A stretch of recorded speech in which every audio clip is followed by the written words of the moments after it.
All right, now that you have a moderately good understanding of the Constitution, you've gone through, you've looked at it, you've hopefully read parts of it at least, we're now going to move on to another very, very serious, deep-seated bedrock foundational principle of our republic, and that's going to be something called federalism. Now, federalism is going to be the way that we have our government set up. It is not common for countries around the world to have a federal system, but we set this up 200 plus years ago and are still using that exact same plan to this very day. To actually define federalism. Okay, now the definition of federalism is a system of organizing governments. Now, please note that it says governments, meaning more than one. This is not simply saying this is how we're going to set up our national government or anything along those lines. Federalism is a multiplicity of governments, okay? It's a way of organizing a nation so that there are two or more levels of government that have some kind of formal authority over the same area and the same people. Best example I can give you is this, okay? Think about it this way. You do have the national government, okay? We are under the laws of the United States of America. But let's get more specific than that. We go from the national government to the state government. We are here under the authority of the government of the state of California. So right there you have two separate levels of government. Now the people in California, they are under the authority of both the state of California and the national government. But we can go even further than that, okay? Think about it. We go from the national government, we go to the state government. Now let's bring it down another level. We're in San Joaquin County. Okay, so now we are under a third level of government. And even more specifically, if you're here in the classroom, we're in the city of Ripon, California. So you're also under the authority of the city of Ripon. And specifically being in the classroom, you are under the authority of the Ripon Unified School District. So you can quite literally see that we have national, state, county, local, and district government. There are literally 5 different governing bodies that have authority over us while we're here at school. And naturally, each one of those different governmental bodies have some different responsibilities. There are different things that the school district is responsible for that the county is not, and the county is responsible for that the national government is not. And there's different things the national government is responsible for that the city is not. So you can see that we are organized in a number of levels. But if you are here at Ripon High School, you are literally under the authority of up to 5 different governments at the time. This is the way that they have it divided so that you have the same government in the same area over the same people, essentially. Now, we have approximately 190 nations in the world, and out of those, you got 11 that actually use a federal system. There's ourselves, Germany is a federal system, for example, Brazil, and the rest have chosen not to use a federal system, and we'll talk about those here in just a moment. It is not to say that any one is better than the other. It really all comes down to what the people of that particular nation want, how they want to lead their lives. And for the United States and some other countries, we have decided on a federal system. Now, you can see since it's only 11 out of, say 190, 200, literally everybody else uses something referred to as a unitary system. Okay, most governments have a unitary government. Now, that means it's a one-size-fits-all. All the power resides in the national central government only. Great example about this would be Japan. Okay, now Japan does not have states like we do. They do use what are referred to as prefectures.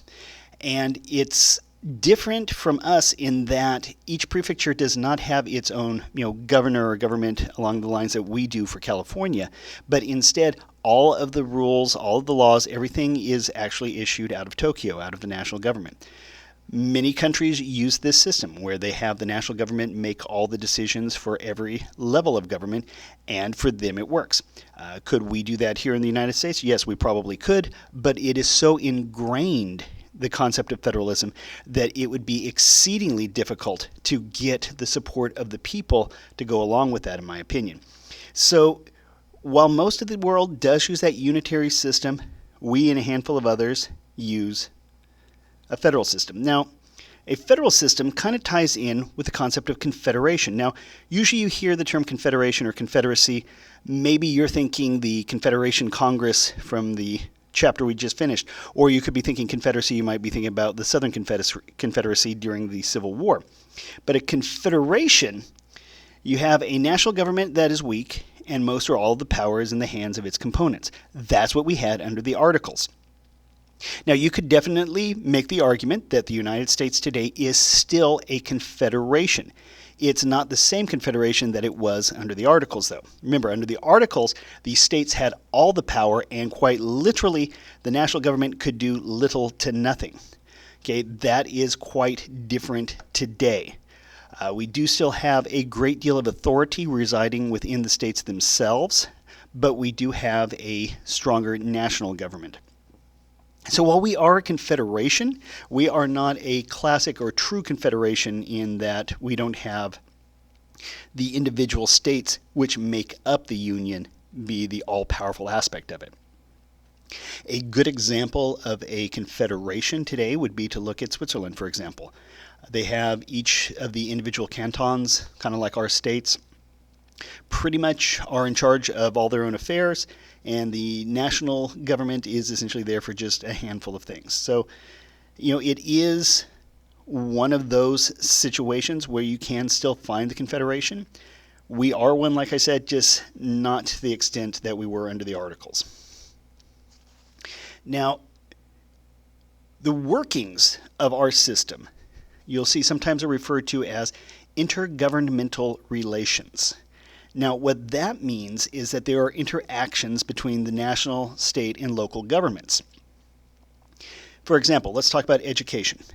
Education is a local or state issue. It is not a federal issue, even though we do have a U.S. Department of Education.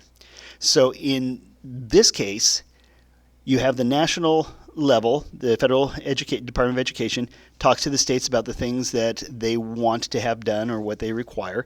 The state makes its own decision, and they pass those down to the local district, and then the districts decide pretty much how that actually goes about. So you do have all of them interacting with one another.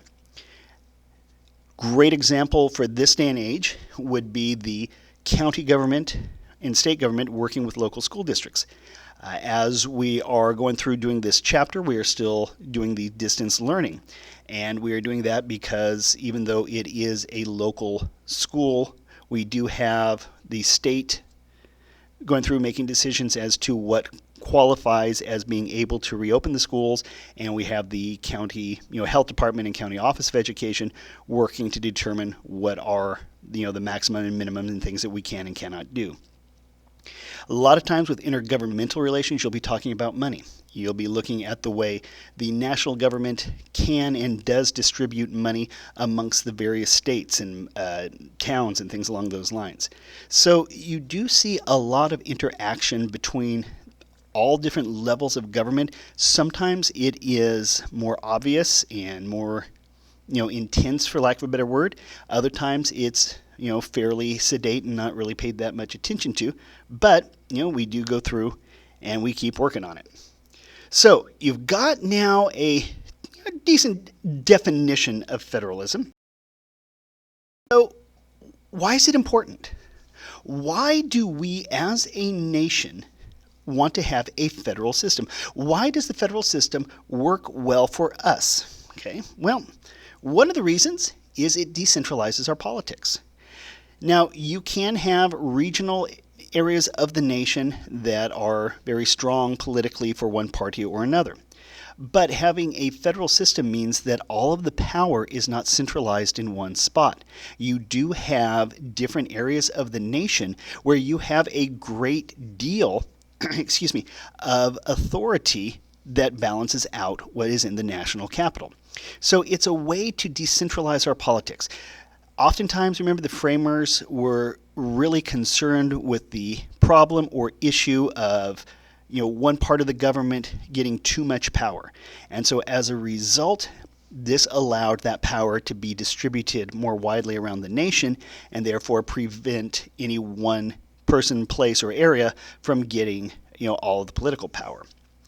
Other aspect of this is it decentralizes our policies. It goes through and helps us have a very different look on how we need to do things.